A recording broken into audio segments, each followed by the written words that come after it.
Hello friends, I'm CA Kunjan Shah practicing CA in Mumbai. Supposing if you have old physical shares and you want to demat them, okay, you yourself are the holder. Now what do? You just have to go to your demat. First you have to open a demat account and then you have to go to them and you have to give them a DRF form along with the physical shares that you have and your PAN and Aadhaar. You give this much and you have to give a CML copy also to with the DRF form. Okay, and the DRF form looks like this. Here it is. The DRF form looks like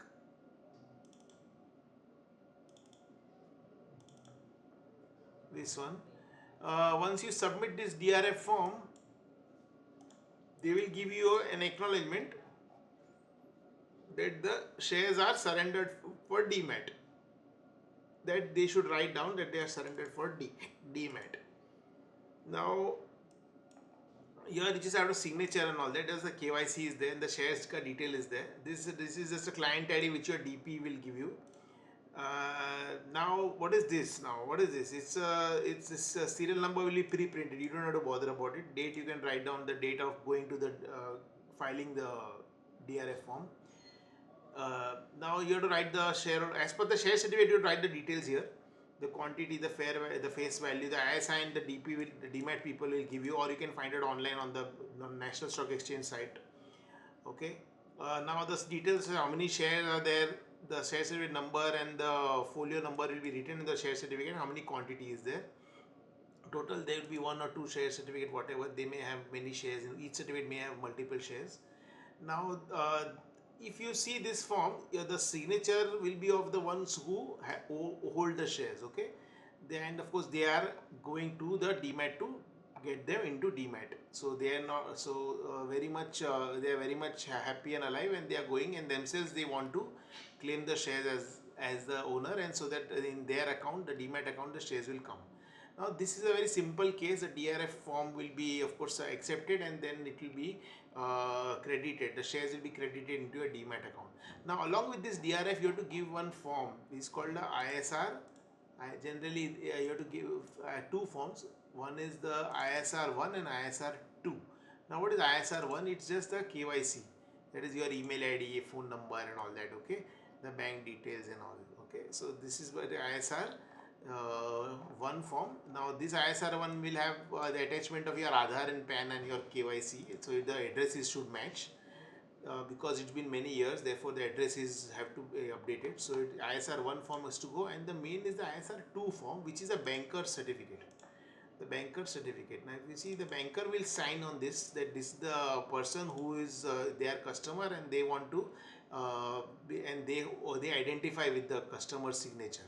Okay, means your banker, you have to go, you being the claimant, you have to go and to your bank, and then of course get it signed along with the banker's name and his employee code if he has any, and the email address of the banker stamp will come, and you have to do specimen signature here. You means the claimant, rather the one whose demat account is opened, and in whose name the shares will eventually come in. Okay, means supposing you have the physical shares in your name, they are in the certificate, your name is there, then of course your demat account will also have that same name, and then you have to go to your banker with this ISR to get the signature and submit it along with the DRF form. So that basically closes a simple case wherein just the same shareholder is alive and he goes to the his demat and he tries to get the shares in his demat account. Now within 15 days, 15 working days generally, this process should be done. You should get the credit of the, you should get the demat account, the shares in the credit of your demat account. Now supposing you have a special case that you lost the share certificate only. Now physical share certificate, it can happen that you may lose it over time. So what happens, you have to just now this is something which is a little tricky. You have to ideally first you have to write to the registrar RTA that listen, I have lost my shares, my physical shares. I have the xerox but physical shares I have lost. So kindly note it and give me the instruction as to what I have to do. So this covering letter you have to give to the RTA. Now this RTA then along with the covering letter, you have to just give the share certificate ka xerox, and of course your demat ka CML copy. Okay, the CML copy your DP will give you. Okay, and of your PAN and Aadhaar card xerox you have to give. Now this letter will be then replied by the RTA. They'll give an instruction letter that this is what you have to do. Okay, and this instruction letter leke, then you can go to the RTA to these forms which I tell you. I am talking of the case where the shares are lost. Physical share certificate is lost. What you have to do? You have to basically go with your ISR form 1, 2 and 3, and of course along with ISR 4, and you have to go with annexure A and annexure B, and you have to of course have a police complaint if the value of the shares are more than 5 lakhs, but generally police complaint whatever, it depends on the number, on the value of the shares. But ISR 1, 2, 3, 4, 5 along with A and B annexure, where therein this is basically for those shares, physical shares which a certificate is lost. Okay, so this kind of forms you have to give. Now this I would say it's a special case. Now what is this annexure A and B? Okay, and what are the ISR 1, 2, 3, 4? Now simple ISR 1 is basically your simple register KYC, your PAN, Adhaar and all that. Okay, nothing great in this. PAN, Adhaar you have to give. Nothing great means with full respect, but you have to just give the details of your share certificate which you have lost, the folio number and all that. And of course you might have the xerox, this is what I am assuming. So this is what the folio number and all that you have to write down, distinctive numbers of the share certificate. Okay, and then your claimant means the person who is claiming these shares. Okay, claiming means you yourself, rather the holder of the share certificate. So all these details of the PAN and Aadhaar you have to write, you have to give. Okay, this is ISR 1 form. You have to give this all to the RTA. Okay, and this is the ISR 1. You have to also give this a bank certificate ISR 2, which I already told you. This bank ISR 2 simple form. Bank will sign this. Then ISR 3 is also there. That is, the nomination is opted out. This is something which is if you want to give, you give. If the instruction tells you, you give. I don't want to opt any nomination. Okay, and then I duplicate share. This is the main. Then ISR 4. This is a service, which basically this is a service request form. Or duplicate. So basically you have to tick here duplicate. You have to tick here duplicate. See here it is written duplicate share certificate. Okay, this kind of duplicate certificate is a request form you have to give. Same thing, PAN, Aadhaar and all that, and signature of the claimants, and you have to just tick here duplicate. Okay, that's it. So broadly, now this demat account, you know, it's a 16-digit demat account which your DPID will be giving you. Generally it's stated in the, you have to give the CML copy. Okay, now CML copy, as I told you before, the DPID or demat will give you. Now the thing here in all these things, now ISR 1, 2, 3, 4, if you give, I think it's fair that your shares will be again credited to your demat, because you, in spite of you have lost the shares. Okay. Now what the RTA after getting these forms will do, it will back check it with the company, and if the company also agrees, then you will get basically a letter that okay, we have got it, and then we are in the process, because this duplicate shares thing takes time. So that's intermediary letter may come to you that okay, we have got it and we are still in process of duplicate shares is being started, is rather going on, and we'll let you know. So, and then let's say after 1.5 months, then you will get the shares in your demat. Okay, if it is duplicate shares ka case, duplicate lost share certificate. Okay. Now there is another special case. Supposing if your father was there and he has passed away unfortunately, then the legal owners, legal heirs will of course be the claimants. उसके लिए what you have to do, you have to just give ISR 5 form along with of course your old ISR 1, 2, 3, 4 form. These I have already explained 1, 2, 3, 4 broadly, and ISR 5 basically is a form for transmission. It's a case of transmission, and it's also called annexure C, but ISR 5 is a more famous word. Now along with this ISR 5, you have to give the death certificates of their father or whoever has passed away, the owner of the shares, and you have to give this annexure D. Annexure D. Now let's explain now annexure D. Annexure D is this one. Annexure D, you have to just give this when the transmission case is there, basically when no nomination is given. Now the legal claimants will say, I the legal claimants. Okay, the legal claimants will fill up this because the original holder has passed away, their father or whatever, whoever it may be, and therefore a company ka naam, folio number you have to write down. Now this is a little tricky, you have to just read all these things. But generally, if succession certificate is there, then you have to write succession certificate is there. If it's not there, then you don't need to write. Then you have to write that why it's not there, because the value is less than 5 lakhs or whatever. And this form is generally standard, but still you have to see that the words don't contradict to the facts. Okay, and broadly this claimants ka it's kind of an affidavit. This on 500 rupees stamp paper, depending on the which state the company is registered. But in Maharashtra, if it is 500, affidavits are all 500 rupees from October 2024. Now this again has to be notarized. The notary has to be a special registry notary with the serial number of the date of entry in the registrar, in the notary public register. So what all we learned? We learned that for submitting duplicate shares, you need annexure A and B. Okay, this A and B. This is A. That is an affidavit.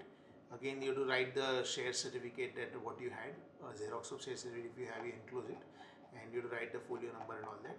It is like an indemnity bond. This is an affidavit, and it also states that basically in case the real owner is really owner in future claims the shares which you have lost, then of course you will undertake not to deal with the said original shares to any manner whatsoever. Okay, further unconditionally undertake to promptly surrender the original shares. So in this is kind of an indemnity bond only. Okay, and then you also have this kind of an indemnity bond also with duplicate shares. I'm talking A and B, similar kind of wording is there. Here it says that jointly severally agree to undertake to indemnify and keep indemnified, save defended. Any original shares we may come, supposing if you've claimed by mistake or intentionally done something, you should not have claimed these shares, then because you lost the share certificate. So this kind of indemnity bond they take from you, A and B. Now supposing if it's a transmission case, then you have to give this case of ISR 5. Okay, ISR 5. Here, ISR is a transmission case. Transmission case, ISR 5 or annexure C as you call it. Same, the claimant's address, name and all that is there. The share certificate details are there. Name of company, folio and number of securities. This again is simple on a white paper or a green paper, whatever.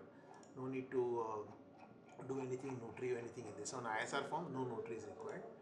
Now this kind of thing. Now supposing there is one more thing, if at all is there, okay, that if there are other legal heirs besides the ones that you are claiming. So I'm talking about death case of the original shareholder, then annexure F is required. Now supposing you have sister and brother, the brother is claiming, then sister will have to give this sign on annexure F. Okay, annexure F basically is for from format of NOC from other legal heirs. Okay, for transmission. This is all in case of death. Okay, so here we have also one more thing, annexure E. Annexure E is again a kind of bond. A bond basically states that all legal heirs have to give this. Okay, all legal heirs means that all the claimants rather have to give this on the death of the. This is also a case of transmission. Okay, this again the same facts every state the shares details and the legal heirs you have to write down. So this all legal heirs have to give this. What is the relationship which you had with the deceased? Okay, and this these clauses are little tricky, but depending on the succession certificate of the will or if it's less than 5 lakhs, just a simple claimant the claimant automatically becomes means nobody is challenging them broadly. If it's less than 5 lakh rupees, you don't need a will and succession and all. So basically the claimants will undertake these according these clauses. He'll have to sign this bond. So we trust, the companies trust if it's less than 5 lakhs. Broadly they trust. They don't ask you for succession certificate or will or anything. But if you have, you give. Okay, even if it's less than 5 lakhs. So this kind of a notary you have to bond you have to give. You have to notarize it, and then so the transmission should be done. So these are broadly the forms. In case if you need any of these documents, you can just go to my link and the description. I hope that I was useful.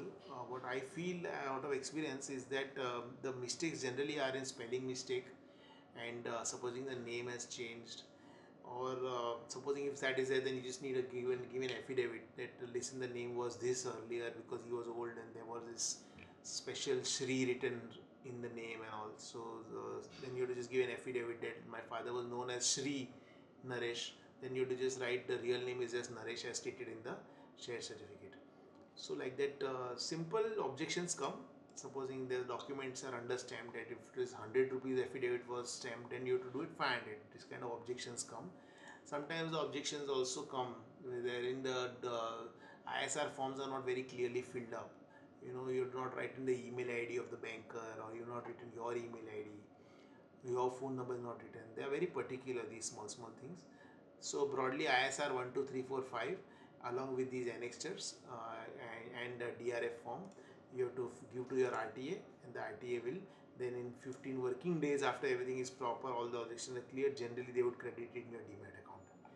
Anyways, broadly this was the process. Thanks very much.